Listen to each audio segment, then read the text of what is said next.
Hey guys, so in my last video I talked about building a Joshua tree anchor with like an instructor tether on the end, and now I want to go into the more complex anchors. So the Joshua tree anchor is really good for when you're doing a bottom managed site. You're just working with your people the entire day, just on slingshot belays. They go up, you lower down. At the end of the day, you walk around or maybe climb up and then take everything apart.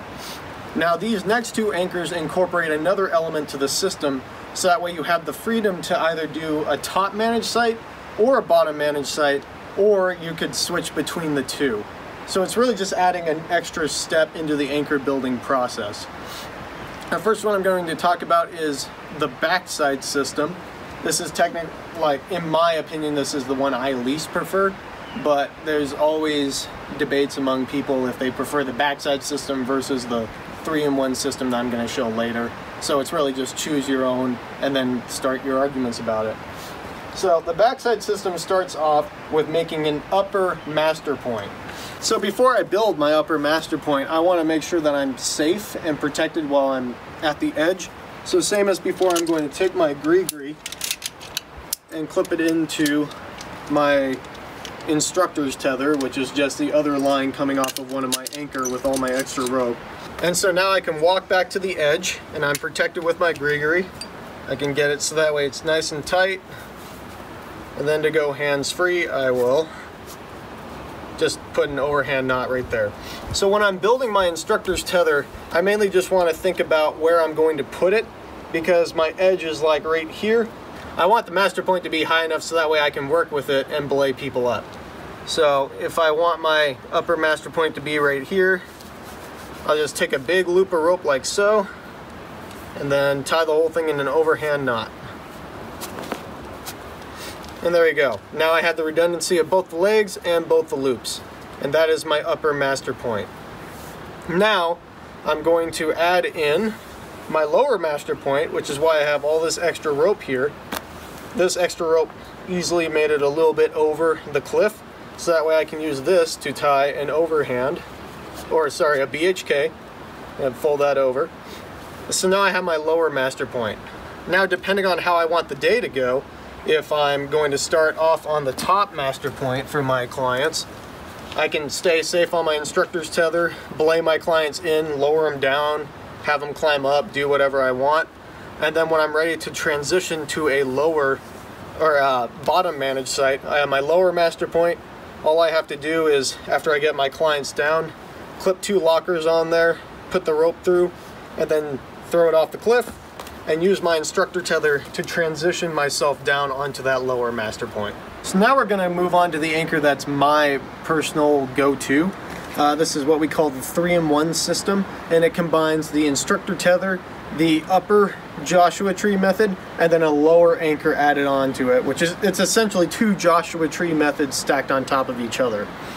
So what I have here is I started off with my same 2 anchors, and I have a bit of a smaller loop than I've been using, if it doesn't get hooked around the rocks. What I'm going to do with this is I'm going to find my upper master point. If I was close to the edge, I could always just have an instructor tether protecting me. And what I did in this case, since I'm going to have to keep on subtracting from my pile of rope there, is I just grabbed the other end of the rope, like this here. I got a nice stopper knot in there, and it's long enough to reach all the way down, and I just have it attached to one of my anchors up there. So now I can hook myself up here. There we go. And then if I want the extra security, I can just tie off like so. Alright, so now we're moving on to actually tying the knot. In this case, I have everything isolated right here, and I can tie my BHK. There we go. I actually have kind of a good amount of extra tail here, so I'm going to flip it over and then just there we go, tie it off to one leg of the anchor. Now this knot isn't really doing anything other than shortening up this loop to prevent it from accidentally flopping back over the BHK knot. It's kind of nicer to have it on the verge of being too small and just flipping over versus being a big loop, but that's a good way to deal with it without reconfiguring your whole anchor and wasting a bunch of time.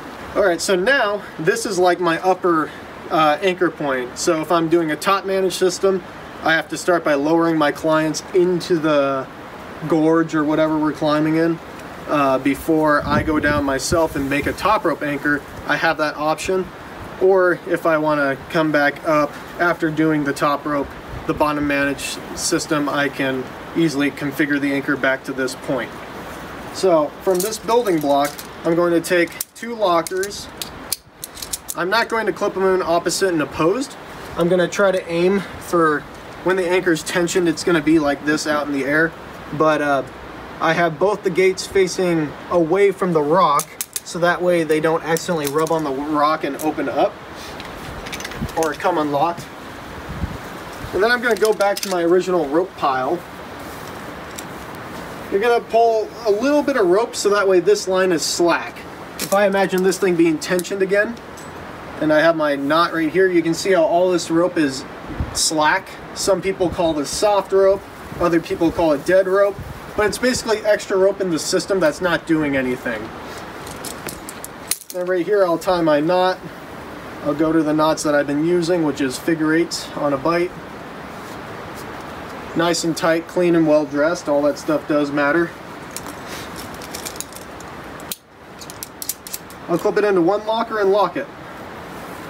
Then what I can do is I'll keep on grabbing the rope from my pile here, flake out enough rope to get over the edge, and I'm pretty sure I can tie a BHK with that amount of rope. And I'll go back and tie another figure 8 on a bite, clip it into that other locker. So now what I have is basically the same Joshua tree method right here on top of a Joshua tree method. With the end, I'd tie a BHK, flip that over, put my 2 lockers on there, and then I can clip my climbing rope to that, throw it off the edge, and then now I have my bottom managed site. And the 3-in-1 comes from, like the name 3-in-1 comes from this bottom Joshua tree, this upper Joshua tree, and then incorporating this instructor tether. What I really like about this system is the fact that it's completely modular. So even though it uses the most amount of rope and the most amount of your hard materials, like for example you need like 4 lockers for the top and bottom, and then you need maybe 1 or 2 up for the upper anchors. It does use the most amount of equipment, but you can do the most with it. And then if you, this anchor is also really nice if you're doing a lot of bottom managed stuff and you want to transition to the top around the end, because all you have to do is have your clients belay you up, switch onto your instructor tether, come up a little bit more, and then immediately go to this, unclip these 2 lockers, and then you can just throw this whole thing to the side, way out of your way, and then you have a nice clean master point to work with. And you can leave those lockers with it if you're planning on switching back in to go back down, or you can take those and then use them as part of your anchor. But you can see how completely clean it is. Now it's simply back to the Joshua tree end anchor as before. So that's why this is my preferred system. A lot of people have other reasons why it's their preferred system. So guys, that's all 3 rope anchors that you tend to use in the SPI terrain. Please leave a comment if there's one that I missed, or if you want to add anything, if you have experience doing this sort of stuff with groups, and then I'll see you in the next video.